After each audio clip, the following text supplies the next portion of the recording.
Sound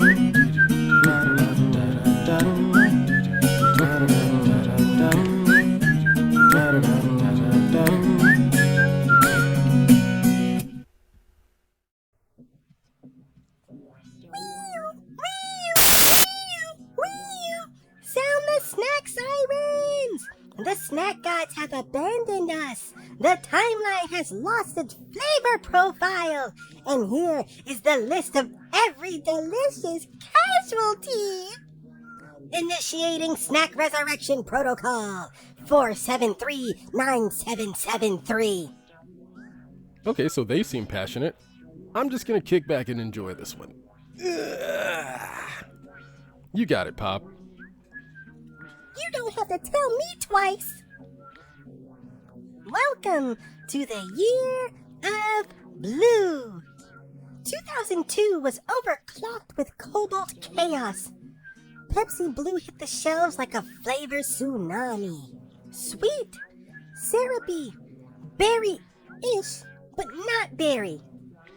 It looked like a science potion and tasted like a fruit roll-up exploded into carbonated electricity.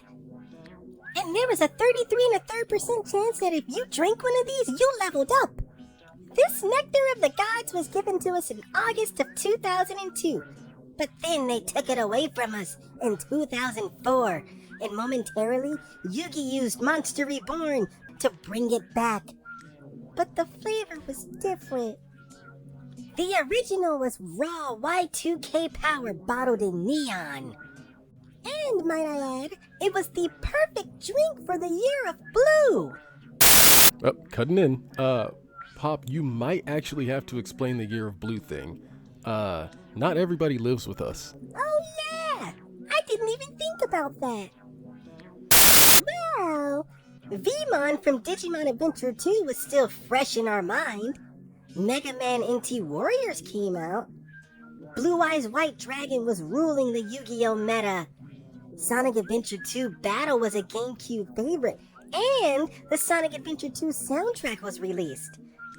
There was that weird tint that movies had, like Spider-Man and Treasure Planet, where everything kind of had blue to it. There was Beyblade's Dragoon Storm move. That was awesome. And then there was the logo. The logo was blue. Dronzer was blue. Blue's Clues had an update to its character designs. Oh yeah, and on June 21st of that year, Lilo and Stitch hit theaters. It's the year of blue, and I will stand on that. I mean, I guess you heard it here first. I'm not going to argue with Pop. If you're going to argue with Pop, you can do it in the comments. Speaking of, leave a like, comment, subscribe. All right, bye. Pop, get back to it. You got this. But, hey, I just wanted to say, Pokemon Sapphire also came out in that year. Just saying. Gen 3 did come out in that year. I knew I loved you for a reason. Ooh, maybe I should do a Gen 3 Let's Play. Maybe I shouldn't leave. Pop, back on track. Snacks. You're very upset about this, remember? Snacks. You bet your sweet bippy I am. On to the next one. Kudos bars, but a specific version. The one with the chocolates. They were granola bars that got scholarships to a candy university. They were launched in the 1980s, but by the 2000s, they had Snickers, M&Ms, and even Twix versions. Then, around 2011, they just disappeared. Vanished from shelves like a magician in gym class. Or like Helga from Hey Arnold, Season 1, Episode 19. Anybody? Just me? Alright. Hey, I don't want to get sad thinking about that. Let's move on to the next snack. Look at these. Look at these. They look like they come straight out of The Legend of Zelda. They were Starburst hard candy. The chewy ones are great. They're iconic. But these were Starbursts if they were bitten by a radioactive Jolly Rancher. They hit shelves in the early 2000s and then vanished a few years later. And even though they were hard candies, you could still taste the Starburst. But alas, They were taken away from us. Dearly digested, we are gathered here today to mourn the loss of one of the crunchiest cornerstones of fruit-flavored delight. They came in bold. They came in fruity. They came in cherry, lemon, orange, and that sweet, sweet strawberry.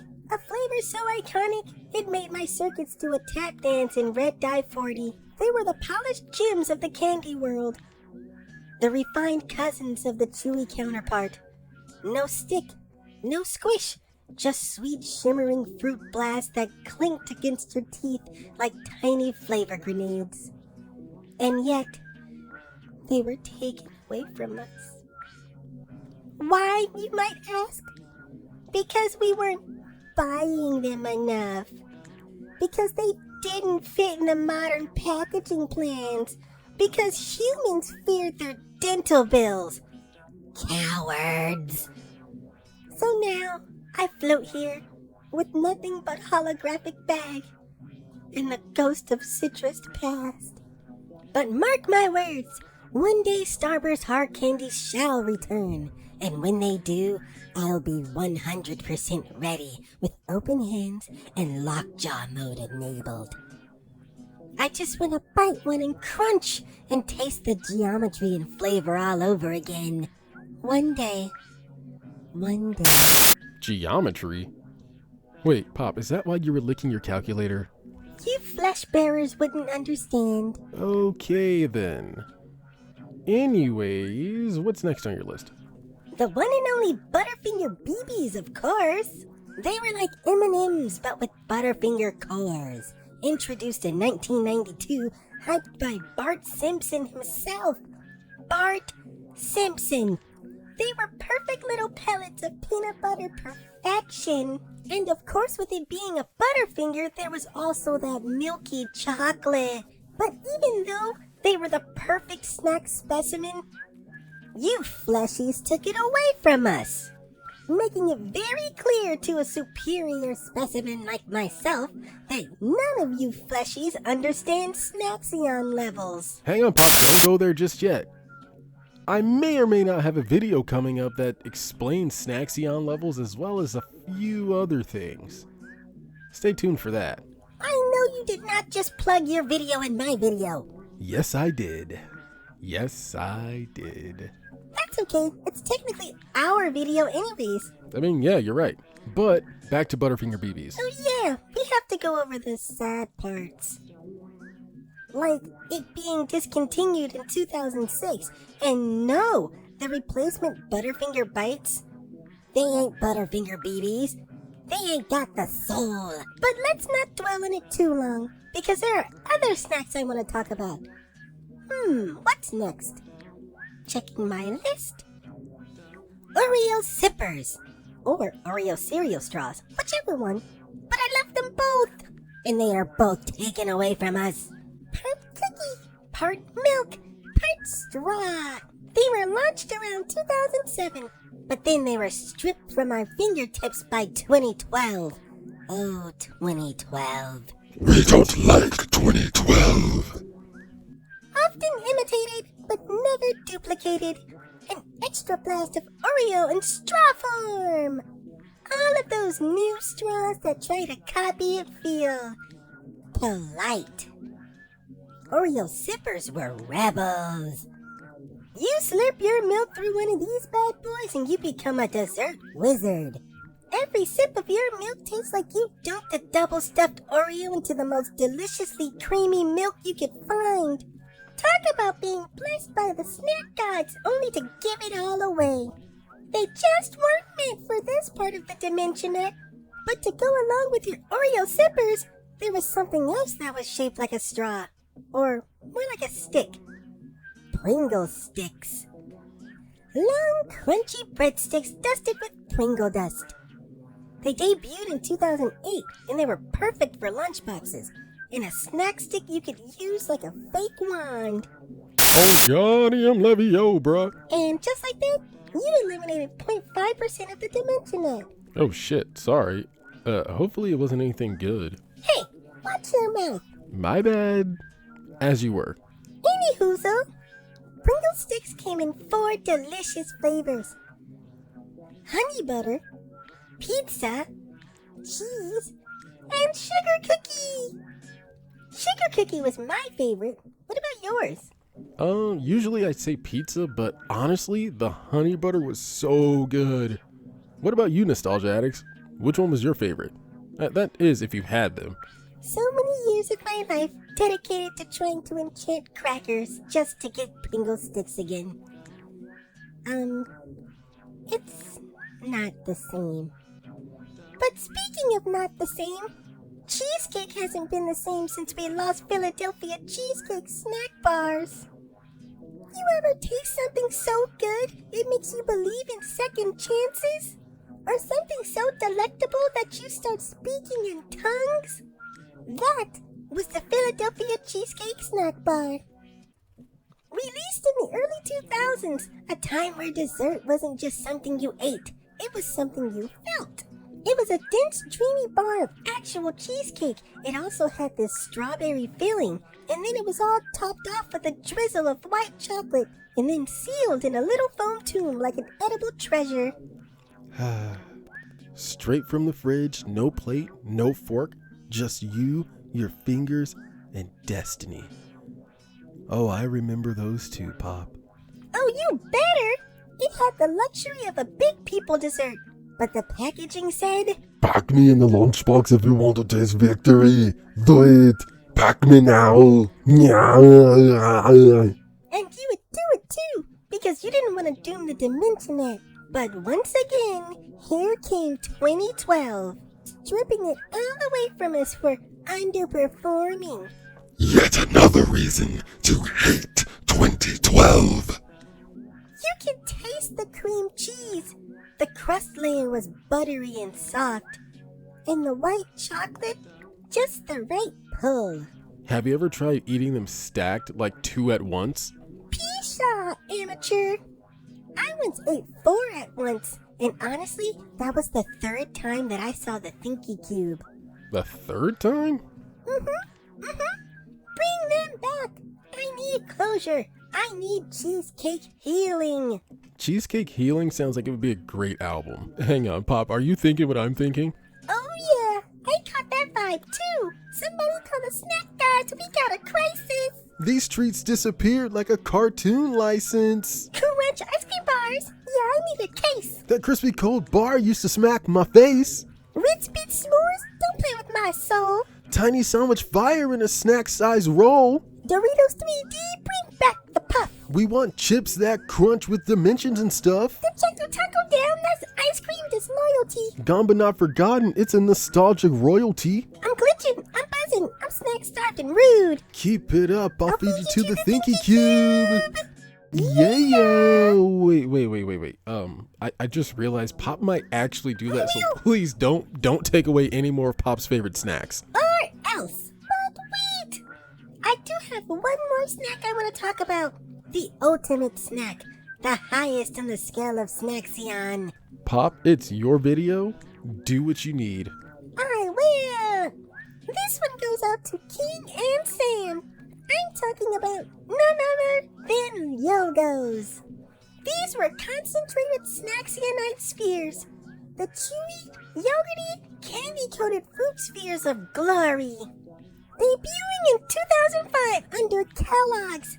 Yes, Kellogg's, the cereal folks. Yogos were like if fruit roll-ups and yogurt eloped in secret and had little rainbow children. They were emotional support pellets. Tart, sweet, melty, but still weirdly crunchy outside.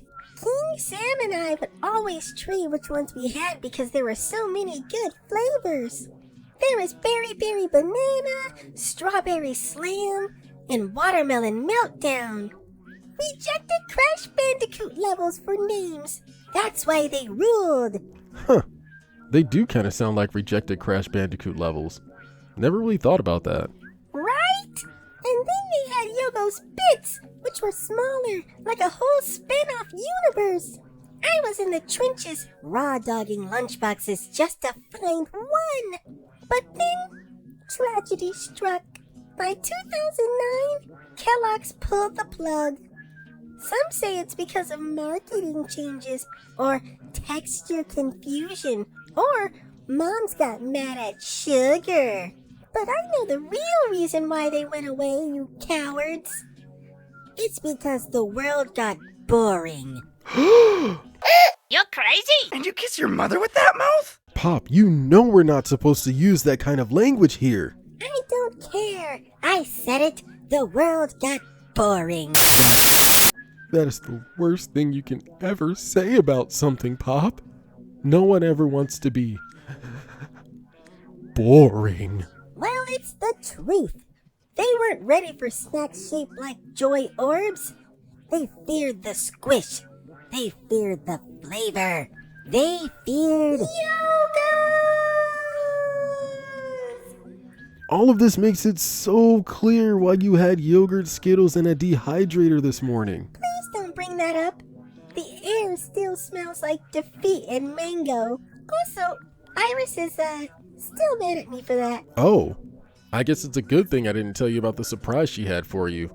Maybe it's not a good one after all. A surprise? For me? Pop, did you ignore that last... I can't wait to get it after this transmission is over. Well, I guess that answers that. Pop, I think it's about time we start wrapping up this transmission. Fine. Okay, listen up, Dimensionette. I don't got monies. I don't got coupons. I don't even got pants. But what I do got is a very particular set of snack-related skills. Skills I've developed across years of snack runs, vending machine heists, and emotionally unstable taste testing. Skills that make me a singing, floating, candy-craving nightmare for timelines like you. You bring back my Yogos. You bring back my Oreo sippers. Or so help me, I will reroute the space-time pantry, crash your flavor firewalls, and turn the concept of expiration dates into your last thoughts. You think you're safe because you're a multiversal construct?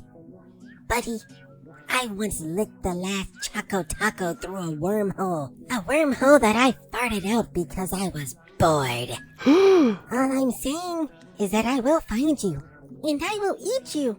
Like the snacks that you took away. You have 24 hours to respond. I mean, there's always emailing the companies. And there's also rewriting the timeline or staging a snack uprising. Uh-oh. Come on, who's with me? Join the Crumb Rebellion. Join the Muncharchy. Today marks the day of the Muncharchy. Today marks the day of the Crumb Rebellion. Leave a like, leave a comment, subscribe if you're with me. Let's bring them all back by force. What have we done?